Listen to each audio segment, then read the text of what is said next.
बिस्मिल्लाहिर्रहमानिर्रहीम। अस्सलाम वालेकुम। कैसे हो प्यारे बच्चों। चैप्टर नंबर 2 हमारे पास जो एलसीएम और एचसीएफ से रिलेटेड है, मल्टीपल्स और फैक्टर्स का, उसके अंदर एक्सरसाइज 2 भी हम कर रहे हैं। यहाँ पर हमने एक्सरसाइज के अंदर क्वेश्चन नंबर 1 और 2 कंप्लीट कर लिया था। Now we are heading towards question number 3, जिसमें हमारे पास कुछ मल्टीपल चॉइस क्वेश्चंस हैं। तो कहीं कहीं पर हमें इसके अंदर कुछ जो है वो कैलकुलेशंस करनी पड़ेंगी। स्टार्ट करते हैं, देखते हैं इसके अंदर हमने क्या करना है। तो वीडियो आपने एंड तक देखनी है स्टूडेंट्स। अगर अच्छी लगी तो प्लीज़ लाइक किया करें और अपने फ्रेंड्स के साथ ज़रूर शेयर किया करें। तो यहाँ पर हमसे कह रहे हैं select the correct answer from the given options. ठीक है, आपको यहाँ पर मल्टीपल ऑप्शंस दिए हैं, उसमें से आपने जो सबसे ज़्यादा बेस्ट ऑप्शन है उसको चूज़ करना है। The prime factors of 195 are. तो अब हमें पता कैसे चलेगा कि इसके प्राइम फैक्टर्स क्या हैं। उसके लिए हम सिंपली ये करेंगे कि इसके प्राइम फैक्टर्स ज़रा हम कैलकुलेट करके देख लेंगे। ठीक है, तो 195 के हम यहाँ पर प्राइम फैक्टर्स कैलकुलेट करके देख लेते हैं हमारे पास क्या निकलते हैं, जो हमारे पास प्राइम फैक्टराइजेशन का मेथड है। तो यहाँ पर हमारे पास लास्ट में 5 दिया हुआ है स्टूडेंट्स। हम 5 से स्टार्ट करते हैं और देख लेते हैं कि हमारे पास यहाँ पर क्या क्या जो है वो इसके फैक्टर्स निकलेंगे। 5 के टेबल में 19 नहीं आता, 15 आता है। 5 3s are 15, बच गया हमारे पास 4 के साथ 45 हो गया और 5 9s are 45। उसके बाद 39 आ गया, तो 3 + 9 12 होता है और ये हमारे पास 3 के टेबल में आता है स्टूडेंट्स। तो ये बन जाएगा 3 13s are, और 13 खुद एक प्राइम नंबर होता है। तो हमारे पास इसके जो फैक्टर्स निकल कर आए हैं वो कौन कौन से आए हैं, 5 3 और 13। ठीक है, तो हम यहाँ पर कह सकते हैं कि हमारे पास इसके जो प्राइम फैक्टर्स हैं वो कौन कौन से हैं, वो 3 हैं, दैट इज़ 3 5 और 13। तो ये हमारे पास जो सबसे करेक्ट ऑप्शन है वो नंबर 3 होगा। ठीक है, उसके बाद हमारे पास कह रहे हैं HCF ऑफ 75 एंड 45। हमें HCF निकालना है। HCF का मतलब क्या होता है स्टूडेंट्स, कि आपने दोनों के यहाँ पर प्राइम फैक्टर्स निकालने हैं और देखना है कि आपके पास यहाँ पर दोनों के कॉमन फैक्टर्स कौन से निकलते हैं। तो यहाँ पर हमने दोनों के फैक्टर्स निकाल कर देख लिए स्टूडेंट्स। एक के हमारे पास 3 × 5 × 5 आ रहा है, जबकि दूसरे का 5 × 3 × 3 आ रहा है। तो इसका मतलब है यहाँ पर हमारे पास सिर्फ 3 और 5 कॉमन फैक्टर्स हैं। तो जब हमारे पास ये कॉमन फैक्टर्स हैं तो हमारे पास जो हाईएस्ट कॉमन फैक्टर निकलेगा वो क्या निकलेगा, 3 × 5 इज़ 15। इसका मतलब है कि इन दोनों का जो हाईएस्ट कॉमन फैक्टर है वो हमारे पास 15 है। हाईएस्ट कॉमन फैक्टर का मतलब क्या है कि 75 का भी फैक्टर 15 होता है और 45 का भी फैक्टर 15 होता है। इसके अलावा इन दोनों का कोई ऐसा फैक्टर नहीं है जो दोनों का 15 से बड़ा कोई नंबर हो। ठीक है, तो हमारे पास हाईएस्ट कॉमन फैक्टर इन दोनों का क्या निकल कर आया है, हमारे पास 15 निकल कर आ गया। उसके बाद LCM निकालना है हमें 3 5 और 7 का। तो इसी तरह से हम 3 5 और 7 का LCM भी निकाल। तो यहाँ पर हमने स्टूडेंट्स इसका LCM भी निकाल लिया है और तीनों हमारे पास क्योंकि प्राइम नंबर्स हैं तो इसका LCM जो हमारे पास निकलेगा वो वही निकलेगा जो इन तीनों का प्रोडक्ट होता है। क्योंकि हमने इस चीज़ को पहले भी डिस्कस किया था कि जब हमारे पास प्राइम नंबर्स का LCM निकालने के लिए आता है तो उनका LCM उनके प्रोडक्ट के बराबर होता है। तो आप 3 को 5 और 7 से मल्टीप्लाई करें तब भी 105 आएगा, और ये जो इसके फैक्टर्स हमने निकाले हैं इनको आपस में मल्टीप्लाई करें तो वो क्योंकि सेम होते हैं तो इसलिए यहाँ पर हमारे पास जो LCM आ रहा है वो तीनों का 105 आ रहा है। ठीक है, तो हमारे पास यहाँ पर जो ऑप्शन गिवन है वो लास्ट ऑप्शन बिल्कुल करेक्ट होगा। उसके बाद हमारे पास है हमें LCM निकालना है 2 प्राइम नंबर्स का और बताना है कि वो किस चीज़ के बराबर होता है। तो हमने बताया था कि जब 2 प्राइम नंबर्स होते हैं उनका हम LCM निकालते हैं। यहाँ पर हमारे पास 3 थे, हमने इनका LCM निकाला था, वो किसके बराबर था, वो उनके प्रोडक्ट के बराबर था। तो इसका मतलब है कि इन्हीं नंबर्स के जो प्रोडक्ट होता है वो बराबर होता है अपने LCM के। तो ये जो हमारे पास फर्स्ट ऑप्शन है ये करेक्ट होगा। उसके बाद लास्ट हमारे पास है HCF ऑफ 28 49 और 70। तो हम इन तीनों के भी जो है HCF कैलकुलेट कर लेते हैं। इसके लिए पहले हमने तीनों के कॉमन फैक्टर्स निकाल लिए स्टूडेंट्स। हमारे पास जो इनके कॉमन फैक्टर्स आ रहे हैं वो सिर्फ और सिर्फ 7 है। तो इसका मतलब है इन तीनों का जो हाईएस्ट कॉमन फैक्टर है वो हमारे पास 7 आएगा। हाईएस्ट कॉमन फैक्टर का मतलब क्या है कि इन तीनों में वो कौन सा फैक्टर है जो कॉमन हो और वो सबसे बड़ा भी हो। यानी कि 7 के टेबल में 28 भी आता है, 49 भी आता है, 70 भी आता है। इसके अलावा हमारे पास 7 से बड़ा कोई नंबर नहीं है जिसके टेबल में ये तीनों नंबर्स आते हों।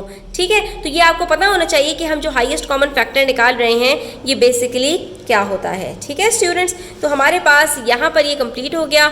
अब हम चलते हैं, अच्छा यहाँ पर हम इसको ऑप्शन को ज़रा टिक कर देते हैं। फिर हमारे पास आ जाता है क्वेश्चन नंबर 4, जिसमें हमसे कह रहे हैं find the HCF by prime factorisation, और उसके बाद क्वेश्चन नंबर 5 के अंदर कह रहे हैं find the HCF for each group of prime factors. तो पहले हम HCF निकाल लेते हैं प्राइम फैक्टराइजेशन मेथड से इन चारों का, और उसके बाद फिर हम क्वेश्चन नंबर 5 करेंगे। इसके लिए हमने करना है बस यही है स्टूडेंट्स कि हम अलग अलग इन सब के फैक्टर्स निकाल लेंगे। तो यहाँ पर हमने सबसे पहले 64 के फैक्टर्स निकाले। जब हमारे पास इवन नंबर्स होंगे तो वो सिर्फ 2 से ही हो जाएंगे। यहाँ पर हमारे पास सारे इवन नंबर्स ही आए हैं। ठीक है, तो इस वजह से हमारे पास इसके जो कॉमन फैक्टर्स हैं वो सिर्फ 2s हैं। उसके बाद 148 है, उसके अंदर 2 हमारे पास 2s आए, लेकिन फिर हमारे पास एक प्राइम नंबर आ गया 37। तो आपको स्टूडेंट्स कम से कम 100 तक के जितने हमारे पास प्राइम नंबर्स हैं वो याद होने चाहिए। तो आपके जो क्वेश्चन है बड़ी आसानी से जल्दी से सॉल्व हो जाएंगे। उसके बाद 60 है, उसके अंदर 2 फैक्टर्स हमारे पास 2 के आए, फिर एक 3 आया और फिर 5 आया। तो कॉमन फैक्टर्स जब हमने निकाले तो हमारे पास 2 × 2 निकले, यानी कि सिर्फ 2s जो है वो 2 मरतबा हमारे पास कॉमन फैक्टर्स निकले। तो हमारा जो हाईएस्ट कॉमन फैक्टर आया वो 4 आ गया। ठीक है, उसके बाद पार्ट बी के अंदर देखिए, तो यहाँ पर स्टूडेंट्स हमारे पास 3 नंबर्स थे 63, 108 और 72। इसी तरह से हमने इनके कॉमन फैक्टर्स निकाले। इसके 3 × 3 × 7 2 नहीं आ सकता था क्योंकि ऑड नंबर है, लेकिन यहाँ पर हमारे पास इवन नंबर था, ये भी इवन नंबर था, ये दोनों 2 से स्टार्ट हुए। इसके अंदर हमारे पास 3 3 आए, लेकिन इसके अंदर हमारे पास सिर्फ 2 3 आए। तो आप यहीं से देख सकते हैं कि हमारे पास कॉमन फैक्टर्स बस 3 × 3 आ रहा है। हमने इसको जो है वो मल्टीप्लाई किया तो हमारे पास हाईएस्ट कॉमन फैक्टर 9 निकल कर आ गया। ठीक है, उसके बाद पार्ट सी के अंदर देखिए 26, 96, 102 तीनों इवन नंबर्स थे। 2 से हमने स्टार्ट किया, लेकिन यहाँ पर हमारे पास नेक्स्ट ही नंबर 13 एक प्राइम नंबर आ गया, तो हमने उसको 13 से ही करना था, जाहिर है, क्योंकि जो प्राइम नंबर होता है उसके अपने अलावा कोई और फैक्टर नहीं होता। दूसरी तरफ हमारे पास बाकी दोनों के अंदर भी 2s भी आए, 3 और फिर 17 आया। इसमें इसके बहुत सारे फैक्टर्स आए, लेकिन कॉमन तो हम सबके पास सिर्फ 2 ही रहा। तो इसका मतलब है हमारे पास यहाँ पर हाईएस्ट कॉमन फैक्टर भी सिर्फ 2 है। उसके बाद कभी कभी ऐसा भी होता है स्टूडेंट्स कि हमारे पास जो नंबर्स आते हैं उसके अंदर कोई भी कॉमन फैक्टर नहीं होता। जैसे कि यहाँ 27 था, ये एक ऑड नंबर था, इसके तीनों फैक्टर्स 3 आए, लेकिन बाकी 130 और 46 इसके अंदर हमारे पास कोई 3 नहीं था, क्योंकि ये दोनों इवन नंबर थे और ये 3 के टेबल में नहीं आते थे। तो इसका मतलब है यहाँ पर हमारे पास जो HCF निकलेगा वो सिर्फ 1 निकल कर आ जाएगा। ठीक है, तो कभी कभी ऐसा भी होता है। अब हम यहाँ पर देख लेते हैं क्वेश्चन नंबर 5, जिसके अंदर हमारे पास ग्रुप ऑफ प्राइम फैक्टर्स ही गिवन है। हमने यहाँ पर देखना है कि हमारे पास यहाँ पर कौन कौन से कॉमन फैक्टर्स आ रहे हैं। ठीक है, नंबर हमें यहाँ पर गिवन नहीं है, अलबत्ता इन्होंने हमें कॉमन फैक्टर्स गिवन दिए हैं। तो हम इसको देखेंगे कि हमारे पास यहाँ पर कौन कौन से कॉमन फैक्टर्स हैं। तो यहाँ पर देखिए स्टूडेंट्स, पार्ट ए में हमारे पास 3 ग्रुप्स हैं। ठीक है, 2 × 2 × 2 × 5, 2 × 2 × 3 × 5, 2 × 2 × 5 × 11। अब अगर हम गौर से देखें तो हमारे पास यहाँ पर जो एक ग्रुप है वो 2 का कॉमन पेयर में बन रहा है। ठीक है, उसके बाद जो हमारे पास सेकंड ग्रुप बन रहा है कॉमन, वो भी दूसरा भी 2 का है। उसके बाद जो थर्ड हम देखते हैं तो वो हमें 5 का नज़र आ रहा है कि 5 भी तीनों में मौजूद है। इसका मतलब है यहाँ पर हमारे पास जो कॉमन फैक्टर्स हैं वो 3 हैं। कौन कौन से?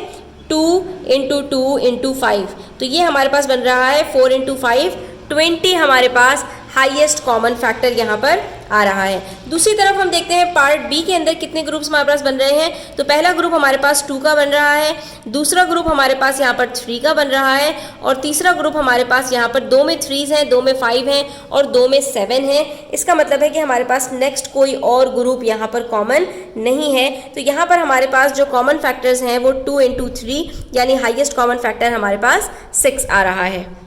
इसी तरह पार्ट सी के अंदर देखिए तो यहाँ पर हमारे पास पहले ग्रुप के अंदर 2 × 3 × 5 × 5, दूसरे में 3 × 5 × 5 × 7 और तीसरे में 3 × 5 × 5 × 5 है। तो सबसे पहला जो हमारे पास यहाँ पर ग्रुप में कॉमन है वो 3 है, उसके बाद फिर पहला 5 कॉमन है और फिर एक और 5 कॉमन है। ठीक है, तो यहाँ पर हमारे पास जो कॉमन फैक्टर्स आ रहे हैं वो 3 हैं, 3 × 5 × 5।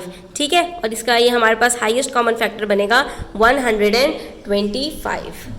सॉरी स्टूडेंट्स, ये मिस्टेक हो गई यहाँ पर, ये 75 हमारे पास बनेगा, ये हमारे पास 125 नहीं बनेगा। ठीक है, तो इसको करेक्शन कर लीजिए, ये 75 है। चलिए जी, आज के लिए इतना ही। इंशाल्लाह नेक्स्ट वीडियो के अंदर हम जो है वो HCF को डिवीजन मेथड से भी करना सीखेंगे और LCM को भी डिवीजन मेथड से भी करना सीखेंगे और वर्ड प्रॉब्लम्स भी करेंगे। तो वीडियो कैसी लगी अपनी राय का इजहार ज़रूर कीजिएगा। अच्छी लगी तो प्लीज़ लाइक भी कीजिएगा, अपने फ्रेंड्स के साथ शेयर कीजिएगा। चैनल पर नए हैं तो सब्सक्राइब करते हुए जाइएगा। अपना ख्याल रखिएगा। अल्लाह हाफ़िज़।